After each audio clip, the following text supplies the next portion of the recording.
दोस्तों, हमने वीडियोस की एक सीरीज शुरू की है जिसमें हम कंप्यूटर से संबंधित विभिन्न परीक्षाओं में पूछे जाने वाले महत्वपूर्ण प्रश्न बताएंगे। यह वीडियो सीरीज RSCIT की परीक्षा दे रहे विद्यार्थियों के लिए भी उतनी ही महत्वपूर्ण है, क्योंकि इसमें हमने RSCIT का पूरा सिलेबस कवर किया है। यह इस वीडियो सीरीज का दूसरा वीडियो है। इसमें हमने अध्याय 2 कंप्यूटर सिस्टम से संबंधित महत्वपूर्ण प्रश्न लिए हैं। मैं महत्वपूर्ण प्रश्न बताना शुरू करूं उसके पहले मेरा आपसे अनुरोध है कि कृपया अभी तक आपने मेरा चैनल सब्सक्राइब नहीं किया है तो सब्सक्राइब कर लें, ताकि आप मेरे वीडियोस जब चाहे देख सकें। सब्सक्राइब करने के बाद कृपया बेल आइकन पर भी क्लिक करें, ताकि मैं जब भी कोई नया वीडियो डालूं तो आपको नोटिफिकेशन मिले और आप उसे सबसे पहले देख सकें। तो चलिए शुरू करते हैं। अध्याय 2 कंप्यूटर सिस्टम से संबंधित महत्वपूर्ण प्रश्न। पहला महत्वपूर्ण प्रश्न है, पॉइंटिंग डिवाइस के उदाहरण हैं। तो पॉइंटिंग डिवाइस के उदाहरण हैं mouse, track ball, pointing stick, touch pad, touch screen, joystick, light pen. Pointing device ऐसी डिवाइस होती है जिसके द्वारा हम स्क्रीन पर कर्सर को मूव कर सकते हैं और कर्सर की पोजीशन सेट कर सकते हैं। दूसरा महत्वपूर्ण प्रश्न है, बैंक्स द्वारा चेक पर कौन सा कोड लिखा जाता है। तो बैंक्स द्वारा चेक पर MICR कोड लिखा जाता है। इसका उत्तर है MICR कोड। MICR का पूरा नाम है मैग्नेटिक इंक कैरेक्टर रिकॉग्निशन। यह एक कैरेक्टर पहचानने की तकनीक है जो मुख्य रूप से बैंकिंग उद्योग द्वारा प्रोसेसिंग को कम करने तथा चेक और अन्य दस्तावेजों की क्लियरिंग में काम आती है। तीसरा महत्वपूर्ण प्रश्न है, कंप्यूटर में कौन सी पेरिफेरल डिवाइस के बिना काम नहीं किया जा सकता है। तो इसका उत्तर है कीबोर्ड। कीबोर्ड एक ऐसी पेरिफेरल डिवाइस है, एक ऐसी इनपुट डिवाइस है जिसके बिना हम कंप्यूटर पर काम नहीं कर सकते हैं, क्योंकि computer by default input keyboard से लेता है। चौथा महत्वपूर्ण प्रश्न है, कीबोर्ड की कौन सी कीज दबाकर हम संबंधित फंक्शन को डायरेक्ट स्टार्ट कर सकते हैं। तो इसका उत्तर है फंक्शन कीज। कीबोर्ड में फंक्शन कीज ऐसी कीज होती हैं जो कंप्यूटर में किसी फंक्शन को डायरेक्ट कॉल करती हैं। जैसे आप F1 की दबाकर हेल्प ओपन कर सकते हैं, हेल्प को कॉल कर सकते हैं। पांचवा महत्वपूर्ण प्रश्न है, कंप्यूटर से पॉइंटिंग डिवाइस किस पोर्ट से जुड़े होते हैं। तो इसका उत्तर है USB और PS2। USB का पूरा नाम होता है यूनिवर्सल सीरियल बस और PS2 में PS का अर्थ है पर्सनल सिस्टम। छठा प्रश्न है, मैकिन्टॉश माउस में कितने बटन होते हैं। तो मैकिन्टॉश माउस में केवल एक बटन होता है। सातवां प्रश्न है, ट्रैक बॉल क्या है। तो ट्रैक बॉल एक पॉइंटिंग डिवाइस है। इसमें एक बॉल होती है जिसके द्वारा हम मॉनिटर स्क्रीन पर कर्सर की पोजीशन सेट करते हैं, कर्सर को मूव कर सकते हैं। आठवां प्रश्न है, प्रिंटर किस तकनीक का उपयोग करके प्रिंटिंग इंफॉर्मेशन को इलेक्ट्रॉनिक फॉर्मेट में चेंज करता है। तो इसका उत्तर है लेजर तकनीक।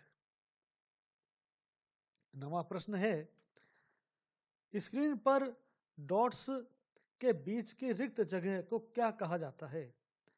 तो स्क्रीन पर डॉट्स के बीच की रिक्त जगह को डॉट्स पिच कहा जाता है। मॉनिटर में स्क्रीन कई पिक्सेल्स से मिलकर बनी होती है। इन पिक्सेल्स के बीच की स्पेस को डॉट्स पिच कहा जाता है।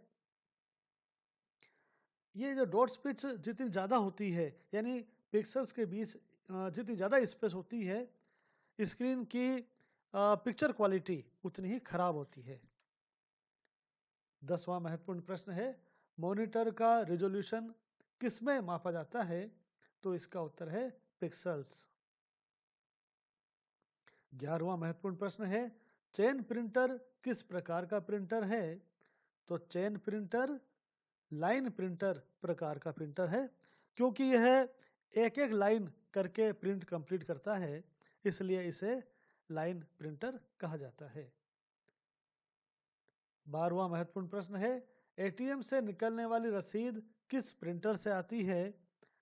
तो इसका उत्तर है थर्मल प्रिंटर।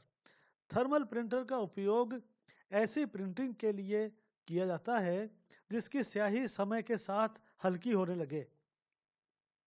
एटीएम और बस के टिकट की रसीद निकालने के लिए थर्मल प्रिंटर का यूज किया जाता है।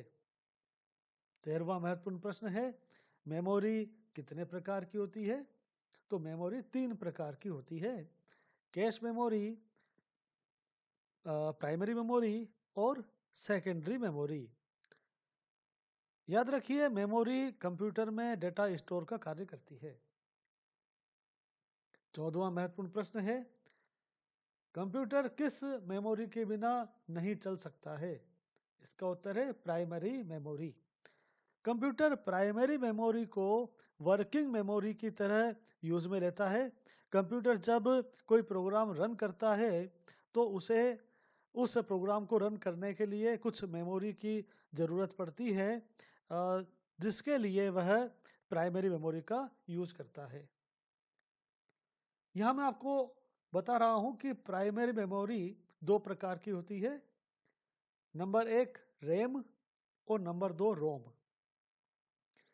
रैम की फुल फॉर्म होती है रैंडम एक्सेस मेमोरी और रोम की फुल फॉर्म होती है रीड ओनली मेमोरी। यह आपको मैं यह भी बता दूं कि रैम वोलेटाइल मेमोरी होती है और जबकि रोम नॉन वोलेटाइल मेमोरी होती है। रैम वोलेटाइल मेमोरी होती है और इसका तात्पर्य यह है कि जब लाइट चली जाए या पावर ऑफ हो जाए तो इस में जो डेटा होता है वो मिट जाता है, यानी कि ये मेमोरी खाली हो जाती है। जबकि रोम नॉन वोलेटाइल प्रकार की मेमोरी है। इसका अर्थ ये है कि लाइट जाने के बाद अर्थात पावर ऑफ होने के बाद भी इस मेमोरी में डेटा सेव रहता है, सुरक्षित रहता है। अच्छा, इसके अलावा रैम फिर से 2 प्रकार की होती है, डी रैम और एस रैम। यहाँ पे डी रैम में डी का अर्थ है डायनेमिक और एस रैम में एस का अर्थ है स्टैटिक। और रोम भी 2 प्रकार की होती है फिर से, पी रोम और ईपी रोम। यहाँ पी का अर्थ है प्रोग्रामेबल और ईपी का अर्थ है इरेजेबल प्रोग्रामेबल। 15वां महत्वपूर्ण प्रश्न है, कौन सी मेमोरी नॉन वोलेटाइल मेमोरी होती है? तो इसका अर्थ है रोम और रोम का पूरा नाम है रीड ओनली मेमोरी। 16वां महत्वपूर्ण प्रश्न है, भारत का पहला सुपर कंप्यूटर कौन सा है? तो भारत का पहला सुपर कंप्यूटर है परम 1000। इस पहले सुपर कंप्यूटर को सीडेक द्वारा 1991 में बनाया गया था। 17वां महत्वपूर्ण प्रश्न है, कंप्यूटर की मेन मेमोरी के लिए उपयोग होने वाली मेमोरी कौन सी है? तो इसका उत्तर है डी रैम। डी रैम वास्तव में रैम का ही एक प्रकार है। तो अगर आपके परीक्षा में ऐसा प्रश्न आता है जिसमें डी रैम नहीं हो और रैम लिखा हो तो फिर उसका उत्तर आप रैम कर सकते हैं। 18वां महत्वपूर्ण प्रश्न है, डीवीडी का पूरा नाम क्या है? डीवीडी का पूरा नाम डिजिटल वर्सेटाइल डिस्क है। 19वां महत्वपूर्ण प्रश्न है, कौन सी storage device memory storage device कहलाती है? तो इसका उत्तर है फ्लैश ड्राइव और memory card. Secondary storage devices यानी सेकेंडरी स्टोरेज मेमोरी 2 प्रकार की होती है, सिक्वेंशियल एक्सेस डिवाइसेज और डायरेक्ट एक्सेस डिवाइसेज। और यहाँ पे आपको बता दूं कि सिक्वेंशियल एक्सेस डिवाइसेज वर्तमान में उपयोग नहीं आती है और अब आजकल जो उपयोग में ली जाती है वे हैं direct access devices. Direct access devices फिर से 3 प्रकार की होती हैं, मैग्नेटिक डिस्क, ऑप्टिकल डिस्क और memory storage devices. Magnetic disk फिर से दो प्रकार की होती हैं, फ्लॉपी डिस्क और हार्ड डिस्क। फ्लॉपी डिस्क अब चलन से बाहर हो गई है, यानी अब ये जो है काम में नहीं ली जाती है। और हार्ड डिस्क तो अभी भी काम में ली जाती है। और हार्ड डिस्क तो अगर हम हार्ड डिस्क के बारे में कहें तो ये हार्ड डिस्क कंप्यूटर की डिफ़ॉल्ट स्टोरेज डिवाइस होती है, डिफ़ॉल्ट सेकेंडरी स्टोरेज डिवाइस होती है। और ऑप्टिकल डिस्क तो आप जानते ही हैं, CD रोम, CDR, DVD और CDRW। हाँ, एक पांचवी और ऑप्टिकल डिस्क आ चुकी है जिसका नाम है ब्लू रे डिस्क। मेमोरी स्टोरेज डिवाइसेस दो प्रकार की होती हैं, फ्लैश ड्राइव और मेमोरी कार्ड। 20वां महत्वपूर्ण प्रश्न है, हार्ड डिस्क किस प्रकार की डिवाइस है? तो इसका उत्तर है स्टोरेज डिवाइस, और विस्तार से कहें तो सेकेंडरी स्टोरेज डिवाइस। 21वां महत्वपूर्ण प्रश्न है, 1 GB में कितनी बाइट्स होती हैं? तो 1 GB में लगभग 1 अरब बाइट्स होती हैं। और हम इसको पूरा एग्जैक्ट बताएं तो 1 अरब 7 करोड़ 37 लाख 41,824 बाइट्स होती हैं 1 GB में, यानी 1 गीगाबाइट में। वास्तव में 0 और 1 को एक बिट कहते हैं, और इस प्रकार की 8 बिट्स से एक बाइट बनती है। 1024 बाइट्स से एक किलोबाइट बनती है, जिसे 1 KB कहते हैं हम।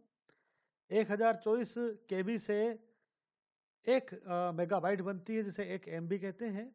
और 1024 MB से एक गीगाबाइट बनती है, जिसे 1 GB भी हम कहते हैं। और 1024 GB से एक टेराबाइट बनती है, जिसे 1 TB कहा जाता है। 1024 टेराबाइट से यानी 1024 TB से एक पेटाबाइट बनती है। और इस प्रकार से अगर हम देखें तो कंप्यूटर मेमोरी की हाईएस्ट यूनिट होती है 1 जियोफ बाइट। 22वां महत्वपूर्ण प्रश्न है, उच्च गुणवत्ता वाली डिजाइन्स की प्रिंटिंग के लिए कौन सी आउटपुट डिवाइस का यूज किया जाता है? इसका उत्तर है प्लॉटर। और आप देख सकते हैं कि फ्लैक्स, बैनर इत्यादि प्रिंट करने के लिए प्लॉटर का यूज किया जाता है। 23वां महत्वपूर्ण प्रश्न है, डीवीडी की स्टोरेज क्षमता कितनी होती है? तो डीवीडी की स्टोरेज क्षमता 4.7 GB से 8.5 GB तक होती है। 24वां महत्वपूर्ण प्रश्न है, किस डिस्क में हम एक बार ही डेटा स्टोर करते हैं? तो CDR डिस्क में हम एक बार ही डेटा स्टोर कर पाते हैं। CDR का पूरा नाम है कॉम्पैक्ट डिस्क रिकॉर्डेबल। 25वां महत्वपूर्ण प्रश्न है, ऑपरेटिंग सिद्धांतों के आधार पर कंप्यूटर को कितने भागों में बांटा जा सकता है? तो कंप्यूटर 3 प्रकार के होते हैं, एनालॉग कंप्यूटर, डिजिटल कंप्यूटर और हाइब्रिड कंप्यूटर। 26वां महत्वपूर्ण प्रश्न है, बारकोड कौन कौन से पैटर्न में होते हैं? तो बारकोड 3 प्रकार के पैटर्न में पाए जाते हैं, आयत, डॉट्स और वृत्त। बारकोड का उपयोग किसी भी प्रोडक्ट की डिटेल्स कोडेड रूप में दिखाने के लिए किया जाता है। और जैसा कि मैंने बताया कि इसके 3 रूप होते हैं, आयत, वृत्त, डॉट्स। डॉट्स वाले बारकोड को QR कोड भी कहा जाता है। QR कोड का पूरा नाम है क्विक रिस्पांस कोड। 27वां महत्वपूर्ण प्रश्न है, टॉगल कीज किन कीज को कहा जाता है? तो toggle keys caps lock, num lock और स्क्रॉल लॉक को कहते हैं। ये कीज ऐसी की होती हैं कीबोर्ड पर जो किसी फंक्शनलिटी को ऑन या ऑफ करती है, यानी इनको एक बार दबाओ तो कोई फंक्शनलिटी ऑन होती है और दूसरी बार फिर से इनको दबाओ तो फंक्शनलिटी ऑफ होती है। 28वां महत्वपूर्ण प्रश्न है, कॉम्बिनेशन कीज किन कीज को कहा जाता है? तो कंट्रोल और अल्टर कीज को कॉम्बिनेशन कीज कहा जाता है, क्योंकि इनके साथ किसी और की को हम दबाते हैं तब ये कीज काम करती है। 29वां महत्वपूर्ण प्रश्न है, सबसे अधिक भंडारण क्षमता वाली यानी सबसे अधिक स्टोरेज कैपेसिटी वाली ऑप्टिकल डिस्क कौन सी होती है? इसका उत्तर है ब्लू रे डिस्क। इसकी भंडारण क्षमता यानी स्टोरेज कैपेसिटी 50 GB से 500 GB तक होती है। 30वां महत्वपूर्ण प्रश्न है, डॉट मैट्रिक्स प्रिंटर किस प्रकार का प्रिंटर है? तो यह एक इम्पैक्ट प्रिंटर है। 31वां महत्वपूर्ण प्रश्न है, सीडी कार्ड में सीडी का क्या अर्थ है? तो सीडी कार्ड में सीडी का अर्थ है सिक्योर डिजिटल। और दोस्तों, इस प्रकार से अध्याय 2 कंप्यूटर सिस्टम के महत्वपूर्ण प्रश्न यहीं पर समाप्त होते हैं। अगले अध्याय के महत्वपूर्ण प्रश्न देखने के लिए आप हमारी इस वीडियो सीरीज के अन्य वीडियोस देखते रहें। आपका बहुत बहुत धन्यवाद। आपके उज्जवल भविष्य के लिए बहुत बहुत शुभकामनाएं। और हाँ, यदि यह वीडियो आपको पसंद आया हो तो कृपया इसे लाइक करें और अपने दोस्तों में शेयर करें ताकि वह भी इसका लाभ उठा सकें। Thank you. आपके उज्जवल भविष्य के लिए एक बार फिर बहुत बहुत शुभकामनाएं।